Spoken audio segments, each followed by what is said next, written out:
প্রধানমন্ত্রী তারেক রহমানের বিশেষ নির্দেশনায় সৌদি আরবে মিসাইল হামলায় নিহত বাচ্চু মিয়ার শোক সন্তপ্ত পরিবারের খোঁজ নিতে কিশোরগঞ্জের কটিয়াদী উপজেলার জালালপুর ইউনিয়নের ফেকামারা গ্রামেও পৌঁছেছেন কিশোরগঞ্জ 2 আসনের সংসদ সদস্য অ্যাডভোকেট জালাল উদ্দিন।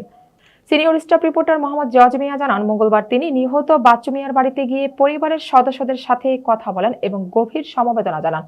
পরিদর্শনকালে সংসদ সদস্য অ্যাডভোকেট জালাল উদ্দিন প্রধানমন্ত্রীর পক্ষ থেকে নিহতের পরিবারকে নগদ আর্থিক সহায়তা প্রদান করেন। তিনি আশ্বস্ত করেন যে এই শোকাবহ সময় সরকার এবং দল সবসময় পরিবারের পাশে থাকবে। এ সময় অন্যান্যদের মধ্যে উপস্থিত ছিলেন উপজেলা বিএনপির সভাপতি ও কটিয়াদী পুরসভার সাবেক মেয়র আলহাজ তোফাজ্জল হোসেন খান দিলীপ, সাধারণ সম্পাদক আরিফুর রহমান কাঞ্চন, পৌর বিএনপির সভাপতি আশরাফুল হক দাদন, জালালপুর ইউনিয়ন পরিষদের চেয়ারম্যান রফিকুল আলম এবং উপজেলা যুবদলের আহ্বায়ক মাহবুবুল আলম মাসুদ সহ বিএনপি ও এর বিভিন্ন অঙ্গ সহযোগী সংগঠনের স্থানীয় বিপুল সংখ্যক নেতাকর্মীরা উপস্থিত ছিলেন।